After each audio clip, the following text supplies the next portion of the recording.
Phone tapping కేసులో supreme court తీర్పు కీలకంగా మారనుంది. ఈ నెల 22న సుప్రీంకోర్టులో ప్రభాకర్ రావు దాఖలు చేసిన బెయిల్ పిటిషన్పై విచారణ జరగనుంది. ప్రభాకర్ రావు బెయిల్ పిటిషన్పై అదే రోజు తీర్పు వచ్చే ఛాన్స్ ఉంది. మరోవైపు బెయిల్ తీర్పు ఆధారంగా ప్రభాకర్ రావుపై చర్యలకు సిట్ అధికారులు సిద్ధమవుతున్నారు. నెల రోజుల్లో సిట్ అడిషనల్ ఛార్జ్షీట్ దాఖలు చేయనుంది. ఇప్పటి వరకు ప్రభాకర్ రావును సిట్ అధికారులు 10 సార్లు విచారించారు. 5 సాక్షులతో ప్రభాకర్ రావును సిట్ విచారించింది.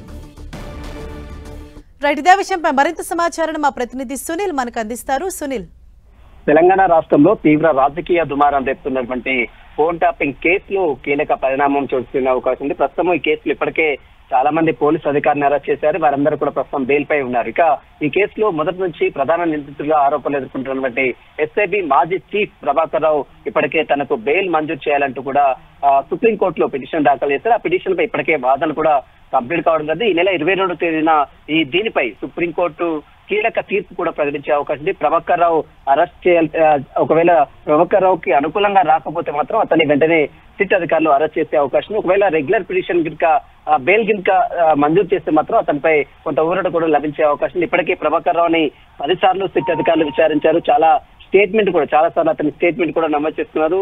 చాలా మంది విక్టిమ్స్ అంటే ఎవరైతే ఫోన్ ట్యాపింగ్ అయిని అని వస్తున్నటువంటి బాధితుల ముందు ఉంచి అతన్ని ప్రశ్నించిన పరిస్థితి మనం చూసాం గతంలో. అదే కేసులో బండి సంజయ్ విచారించారు, అదేవిధంగా మహేష్ కుమార్ గౌడ్ ని విచారించారు. టీపీసీ అధ్యక్షులుగా ఉన్నటువంటి చాలా మంది ఎంపీ ఈటెల రాజేందర్ ని, ఎంపీ కొండా విశ్వేశ్వరరెడ్డి చాలా మందిని కూడా విచారించి వారి యొక్క స్టేట్మెంట్ కూడా నమోదు చేస్తున్నారు. ఈ కేసులో ఇప్పటికే ఛార్జ్ షీట్ దాఖలు చేశారు. కానీ అడిషనల్ ఛార్జ్ షీట్ అంటే వీరందరి స్టేట్మెంట్ తో పాటు నిందితుల స్టేట్మెంట్, అదేవిధంగా బాధితుల స్టేట్మెంట్ కూడా మరొకసారి అన్ని కలెక్ట్ చేసుకున్న తర్వాత మరొక నెల రోజుల్లోనే ఫైనల్ ఛార్జ్ షీట్ కూడా దాఖలు చేసే అవకాశం ఉంది.